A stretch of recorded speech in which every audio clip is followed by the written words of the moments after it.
اعوذ باللہ من الشیطان الرجیم بسم اللہ الرحمن الرحیم۔ اللہ کے فضل و کرم سے البقرہ آیت نمبر 48 کی تلاوت کرتے ہیں۔ وَاتَّقُوا يَوْمًا لَا تَجْزِي وَاتَّقُوا يَوْمًا لَا تَجْزِي نَفْسٌ عَن نَفْسٍ شَيْئًا وَلَا يُقْبَلُ منها شفاعة ولا یؤخذ منها عدل ولا هم ینصرون۔ واتقوا اور ڈرو، یومن اس دن سے کہ لا تجزی نہ کام آئے گا، نفسن کوئی نفس، ان نفسن کسی نفس کے، شیئن کچھ بھی، ولا اور نہ یقبلو قبول کی جائے گی، منہا اس سے، شفاعتن کوئی سفارش، ولا اور نہ یؤخذ لیا جائے گا، منہا اس سے، عدل کوئی بدلہ، ولا اور نہ ہم ینصرون وہ مدد کیے جائیں گے۔ اللہ اکبر۔ اب اللہ تبارک و تعالیٰ اس آیت میں دیکھا جائے تو پتہ چلتا ہے کہ بنی اسرائیل کا وہ دور بدل چکا۔ وہ انعامات الہی کا شکر ادا کرنے کے بجائے سرکش ہو گئے۔ انہوں نے انعامات الہی کو انعام سمجھنے سے انکار کر دیا اور اس کو اپنا حق تصور کیا۔ اب وقت آ گیا۔ ہم نے جو یہ آیت پڑھی ہے اس سے یہی پتہ چلتا ہے کہ اب وہ وقت آ گیا کہ ان کی ایک ایک خرابی کو کھول کھول کر بیان کیا جائے، تاکہ آنے والے بھی خوب قانون الہی کو سمجھ لیں، یعنی مسلمان قوم بھی بنی اسرائیل کی طرح ان کی خرابیوں میں مبتلا نہ ہو جائے۔ قوم بنی اسرائیل سے دریافت کیا جائے گا کہ جس قوم کی تمام تر تاریخ ان سیاہ کاریوں اور بد عملیوں سے بھری ہوئی ہو، اس کے لیے اس کے سوا اور کیا فیصلہ ہو سکتا ہے کہ اسے ہمیشہ کے لیے، یعنی ان کی حالت کے بدلنے تک، تخت و سلطنت سے محروم کر دیا جائے اور وہ غلاموں کی زندگی بسر کریں۔ زیر نظر آیت میں یہ جو میں نے آپ کے سامنے رکھی ہے، انہیں بتا دیا گیا کہ حادثہ قیامت کو پیش نظر رکھیں اور انصاف اور دیانت سے جواب دیں۔ یعنی نظر میں کیا چیز پہلے رکھنی ہے؟ قیامت کو، جو ایک بہت بڑا حادثہ ہوگا، اس کو مد نظر رکھیں اور پھر انصاف سے جواب دیں کہ اگر ایک شخص کسی جرم کا مرتکب ہوا اور اسے عدالت میں پیش کر دیا گیا ہو تو سزا سے بچنے کے لیے صرف یہی صورت ہو سکتی ہے، نمبر 1 کہ دوسرا شخص اپنے آپ کو پیش کر دے کہ مجرم کو چھوڑ کر مجھ سے مواخذہ کرو، نمبر 2 سفارش ہو جائے اور یوں اس کی جان کی خلاصی ہو، اور نمبر 3 جرمانہ اور معاوضہ ادا کر دے کہ یہ بھی نجات کی ایک شکل ہے۔ ٹھیک ہے، پھر ایک اور بھی ہے صورت کہ بے یار و مددگار اگر اپنی طاقت و قوت سے کام لیں اور ملزم کو چھڑا لیں، لیکن جن لوگوں نے حق پرستوں کی مخالفت کی، سچائی کے فنا کرنے کی فکر میں رہے اور انکار و سرکشی میں زندگی بسر کی، ان کے لیے نجات کی کوئی صورت نہ ہوگی۔ انہیں اپنے اعمال کا آپ جواب دینا ہوگا، اور وہ دن یعنی قیامت کا دن ہوگا کہ کون کسی کے کام آئے گا، جس کے متعلق اللہ تعالیٰ کا ارشاد ہے کہ یوم یفر المرء من اخیہ و امہ و ابیہ و صاحباتہ و بنیہ لکل امریء منہم یومئذ شأن یغنہ۔ یہ سورہ عبس ہے، جس میں فرمایا جا رہا ہے اور اس روز آدمی اپنے حقیقی بھائی سے راہ فرار ڈھونڈے گا اور ذرا برابر اس کے کام نہ آئے گا۔ اسی طرح اپنی ماں اور اپنے باپ سے اور اپنی رفیقہ حیات بیوی سے اور اپنی اولاد سے بھی بھاگے گا۔ اس دن ان میں سے ہر ایک پر ایسا وقت آن پڑے گا کہ اسے اپنے سوا کسی دوسرے کا متعلق ہوش اور خیال نہ رہے گا۔ ہر ایک کو اپنی فکر لاحق ہوگی۔ اللہ اکبر۔ لن تنفعکم ارحامکم ولا اولادکم یوم القیامہ یفصل بینکم واللہ بما تعملون بصیر۔ اگر تمہیں کوئی توقع ہو کہ تمہاری اولاد اور رشتہ داریاں قیامت کے روز تمہارے کچھ کام آ سکیں گی تو یہ تمہاری خام خیالی ہے۔ اللہ تعالیٰ مسلمانوں اور کافروں کے درمیان جدائی ڈال دے گا، اور اللہ تعالیٰ تمہارے اعمال پر اچھی طرح نظر رکھے ہوئے ہے۔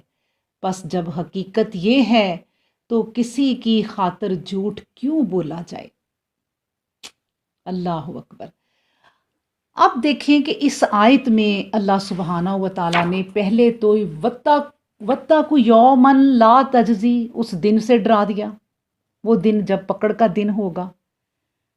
نفس عن نفس شیئا، کوئی نفس کسی نفس کے کام نہ آئے گا۔ اب فرمایا جا رہا ہے وَلَا يُقْبَلُ مِنْهَا شَفَاعَةٌ، کوئی سفارش بھی کام نہیں آئے گی۔ ہم نے دنیا کی سفارش کے بارے میں دیکھ لیا کہ وہ کس طرح کی جا سکتی ہے، لیکن آخرت میں ایسی کوئی بات نہیں چلنی۔ یعنی اس آیت میں شفاعت کا اب تذکرہ آیا ہے۔ اگر اس کے مراتب پیش نظر ہوں تو اس کی حقیقت خود بخود واضح ہو جائے گی۔ اس لیے ہم چاہتے ہیں کہ ذرا وضاحت سے بیان ہو جائے تاکہ بات اچھی طرح سمجھ میں آ جائے۔ مطلب یہ کہ شفاعت کیا ہے اور کیسے ہے۔ اس طرح سمجھیں کہ شفاعت 3 طرح سے کی جاتی ہے۔ نمبر 1، وجاہت، یعنی حکومت ملزم پکڑ لیتی ہے، قانوناً وہ مجرم قرار پاتا ہے تو اسے سزا ملنا ضروری ہے، مگر ایک رکن سلطنت میں اس کی سفارش کرتا ہے۔ حکومت کو اندیشہ ہوتا ہے کہ اگر میں نے اس کی بات نہ مانی تو یہ شخص سلطنت میں بہت خرابیوں کا موجب ہوگا، اس لیے روب میں آ کر وہ مجرم کو چھوڑ دیتی ہے۔ اس سفارش کو سفارش وجاہت کہتے ہیں، یعنی طاقت استعمال ہوئی جو دنیا میں ہوتا ہے۔ اگر کوئی شخص اللہ کی جناب میں اس قسم کا عقیدہ رکھتا ہے تو اس کے کفر و شرک میں کس کو کلام ہو سکتا ہے؟ تعالی اللہ عما یعقلون، اللہ ان باتوں سے پاک ہے۔ وخشعت الاصوات للرحمن فلا تسمع الا ہمسا، وہ دن ایسا ہوگا کہ اللہ رحمان کے سامنے سب کی آوازیں خاموش ہو جائیں گی، اس سناٹے میں کوئی آواز سنائی نہیں دے گی مگر صرف قدموں کی آہٹ۔ لمن الملک اليوم للہ الواحد القہار، آج کے دن کس کی بادشاہی ہے؟ کسی کی نہیں، صرف اللہ وحدہ قہار کی۔ اللہ اکبر۔ اب ذرا خیال کریں کہ کون ہے جس کی وجاہت وہاں کام آئے گی؟ یہاں تو وجاہت کام آ گئی، کسی کی نہیں، ہرگز نہیں۔ اچھا، دوسری چیز پھر آ جاتی ہے سفارش کرنے میں محبت۔ اب دیکھیں کہ حکمران کا کوئی دوست اور محبوب سفارش کرتا ہے اور وہ اس کے عشق و محبت کی بنا پر مجرم کو رہائی بخشتا ہے، کیونکہ تعمیل ارشاد اگر وہ نہیں کرے گا، تعمیل ارشاد اگر وہ نہیں کرے گا تو اس صورت میں اسے اس کے رنجیدہ خاطر ہونے کا اندیشہ ہے کہ میرا دوست روٹھ جائے گا، اور ایسا خیال بھی جناب باری تعالیٰ کی شان میں کفر و سرکشی ہے۔ وَهُم مِّن خَشْيَتِهِ مُشْفِقُونَ، اور اس کے جلال سے وہ ہر وقت ڈرتے رہتے ہیں۔ وہاں اس طرح کی کوئی محبت نہیں چلنی۔ پھر یہاں پر سفارش کی تیسری چیز رہ جاتی ہے اجازت۔ دیکھیں، شامت اعمال سے ایک شخص نے جرم کیا مگر وہ اس پر نادم ہے، حکومت سے طالب مغفرت ہے، رحم کی اپیل ہے، کسی امیر کی پناہ میں نہیں آتا، صرف اور صرف اسی کی رحمت پر نظر ہے۔ حکمران بھی اسے معاف کرنا چاہتا ہے، لیکن اس کو چھوٹ دی جائے تو پھر دوبارہ ایسی حرکت کا خیال ہوتا ہے۔ کسی امیر کو سفارش و ضمانت کی اجازت دی جاتی ہے، وہ سفارش کر دیتا ہے، اس کو اپیل کی منظوری کہا جا سکتا ہے۔ کتاب و سنت کی تصریحات میں اس کی تائید نظر آتی ہے اور اس سے کسی کو انکار کی ضرورت بھی نہیں ہے۔ اس حقیقت کو قرآن و حدیث کی زبان میں سفارش کہا گیا ہے۔ چنانچہ ارشاد الہی ہے، من ذی یشفع عندہ الا باذنہ، کون ہے جو اس کے پاس کسی کی سفارش کرے مگر ہاں اس کی اجازت کے بعد۔ لا یتکلمون الا من اذن لہ الرحمن وقال صوابا، وہ ہرگز بول نہیں سکیں گے مگر ہاں جس کے لیے رحمان نے اجازت دے دی، اور وہ جو بات کہے گا وہ بھی صاف صاف کہے گا۔ اللہ اکبر۔ تو اس آیت کا جو ہے، جو اللہ تبارک و تعالیٰ نے ہمیں جو بات سمجھائی ہے کہ یاد کرو اس دن کو، بلکہ اس دن سے ڈرو جس دن کوئی جان کسی جان کے کام نہیں آئے گی، نہ ہی کسی کے حق میں سفارش قبول ہوگی، اور نہ ہی منہا عدل، ان سے فدیہ لیا جائے گا، کسی قسم کا فدیہ بھی نہیں لیا جائے گا، جرمانہ، ولا ہم ینصرون، نہ وہ مدد کیے جائیں گے، کسی طرح ان کی مدد نہیں کی جائے گی۔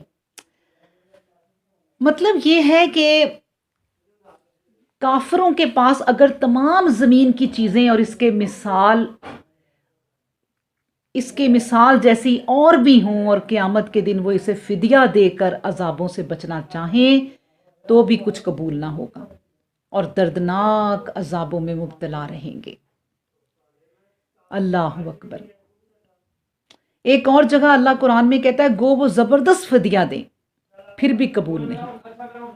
ایک اور جگہ ہے آج تم سے نہ بدلہ لیا جائے گا، نہ ہی کافروں سے تمہارا ٹھکانہ جہنم، نہ ہی کافروں سے کسی سے فدیہ نہیں لیا جائے گا، تمہارا ٹھکانہ جہنم ہے، اسی کی آگ تمہاری وارث ہے۔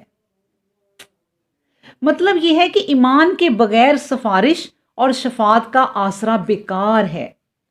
قرآن میں ارشاد ہے، اس دن سے پہلے نیکیاں کر لو جس دن خرید و فروخت ہوگی نہ دوستی۔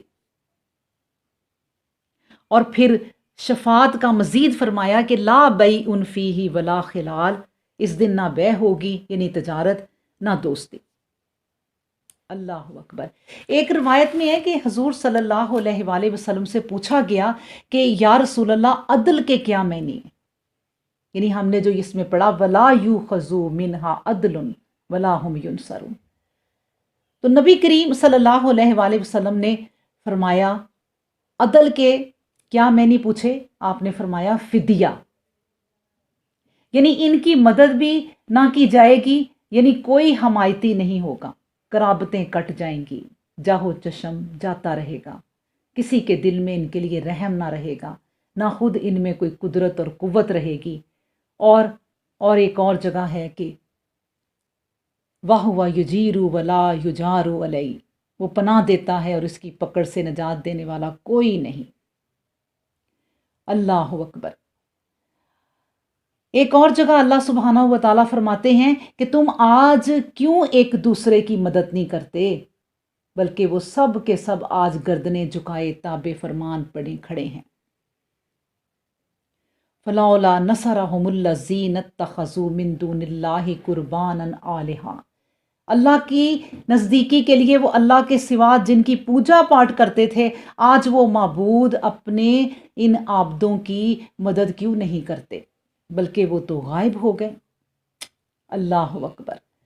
مطلب یہ کہ محبتیں فنا ہو گئیں، رشوتیں کٹ گئیں، شفاعتیں مٹ گئیں، آپس کی امداد و نصرت نابود ہو گئی۔ معاملہ اس عادل حاکم و جبار و قہار اللہ تعالیٰ مالک الملک سے بڑا ہے، جس کے ہاں سفارشیوں کی سفارش اور مددگاروں کی مدد کچھ کام نہ آئے گی، بلکہ اپنی برائیوں کا بدلہ بھگتنا پڑے گا۔ ہاں، یہ اس کی کمال بندہ پروری اور رحم و کرم و انعام و اکرام ہے کہ گناہ کا بدلہ برابر دے گا اور نیکی کا بدلہ کم سے کم 10 گنا بڑھا کر دے گا۔ اللہ اکبر۔ وآخر الدعوانا ان الحمد للہ